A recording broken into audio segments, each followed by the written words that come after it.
हाँ जो रीड करो question number 21। Sound wave interference maxima minima इसका सवाल है।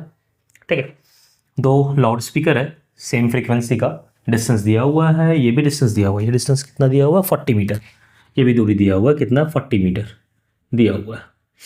और बोल रहा है कि एक मेरा वॉइस रिकॉर्डर है जो ए से बी की तरफ मूव करता है, कितना? 25 मीटर। तो उसको 10 मिनिमा और 10 मैक्सिमा मिलता है। मतलब लिखा हुआ क्या है? लिखा हुआ एग्जैक्ट है कि 10 cycle of maxima and minima, मतलब 10 बार मिनिमा और 10 बार मैक्सिमा मिलेगा। बढ़िया। तो इनपुट का फ्रीक्वेंसी पूछ रहा है, इन दोनों का फ्रीक्वेंसी पूछ रहा है। दोनों का फ्रीक्वेंसी सेम ही होगा, लिखा है सेम फ्रीक्वेंसी। मतलब सोर्स कोहेरेंट सोर्स है। कैसा सोर्स है? Coherent source. कोहेरेंट सोर्स मतलब के बीट नहीं प्रोड्यूस होगा। एक जगह पर मैक्सिमा मिनिमा बहुत बार नहीं मिलेगा, एक जगह पर मैक्सिमा तो मैक्सिमा, एक जगह पर मिनिमा तो मिनिमा, ऐसा होगा। बढ़िया। अब अगर हम ए की बात करें तो हम बोलेंगे at A delta x is equal to zero. A पर डेल्टा एक्स क्या हो रहा है? Zero. At B delta x जो पाथ डिफरेंस है वो क्या हो जाएगा? ये वाली दूरी और ये वाली दूरी दोनों का सब्सट्रैक्शन। मतलब बोलेंगे L2b माइनस L1b। ठीक है सर, L1b माइनस L2b क्यों नहीं किया? क्योंकि पाथ डिफरेंस हमेशा पॉजिटिव होता है, आता तब भी हम मॉड ले लेते हैं। L2b पाइथागोरस थ्योरम लगाएंगे। ये है 25, ये कितना हो जाएगा? 5 30, और ये है 40। मतलब L2b हो जाएगा अंडर रूट ऑफ 30 का स्क्वायर प्लस 40 का स्क्वायर। नहीं समझा? 25 ये आधा, 30 टाका मारने का 25, बाकी 5, 25 और 5 30, और ये कितना हो गया? 40 माइनस अंडर रूट ऑफ ये कितना हो जाएगा? 20, 25 माइनस 5 20, और ये कितना है? 40। मतलब 20 का स्क्वायर प्लस 40 का स्क्वायर। गंदा नहीं होगा, घबराओ नहीं।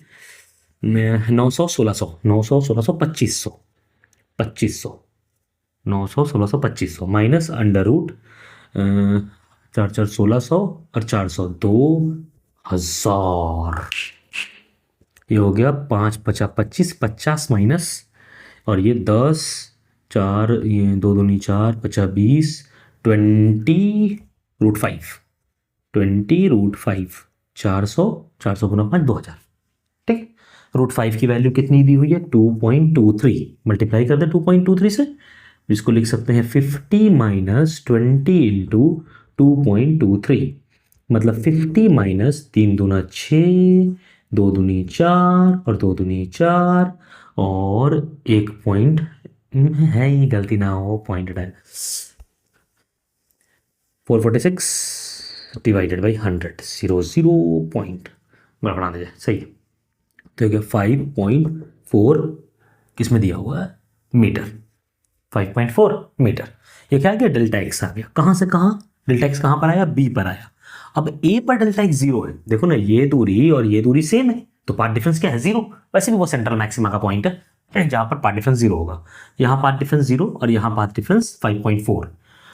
अब ए से बी जाने में कितना मैक्सिमा मिला है? 10 मिनिमा और 10 मैक्सिमा। और एक मैक्सिमा और एक मिनिमा के बीच का जो पाथ डिफरेंस होता है वो होता है λ/2। आप लोग सब जानते हैं। तो कितना मिला है? 10 और 10 20, मतलब 20 इंटू λ/2 ऊपर लिखते हैं यहां। 20 इंटू λ/2 कितना के बराबर होना चाहिए? 5.4 माइनस 0, मतलब 5.4। बढ़िया। 10 2 लेमडा इज इक्वल टू 54/100। इसको रखो साइड। निकालना क्या? Frequency. Frequency is equal to 1 by time period which is v by lambda. v by lambda. अब कर सकते हो ना, v is equal to lambda by T, 1/t is frequency, तो f is equal to v by lambda. v कितना है? 324 divided by 54/100, तो into 100 ये कितना हो जाएगा? 6 से कटेगा 6 6 6 35 6 चौका 24 और 6 नमा 54। 54/9 इंटू 100, 9 छक्का 54, नहीं 6 नमा, हाँ सही तो 6 9 54। ठीक है, 9 6 54 सही। 600 मतलब आंसर क्या होना चाहिए इसका? 600 हर्ट्स। पूछ रहा है क्या? हर्ट्स में पूछ रहा है ना? हर्ट्ज में तो पूछ रहा है, तो आंसर क्या हो जाएगा 600। कितना आसान था।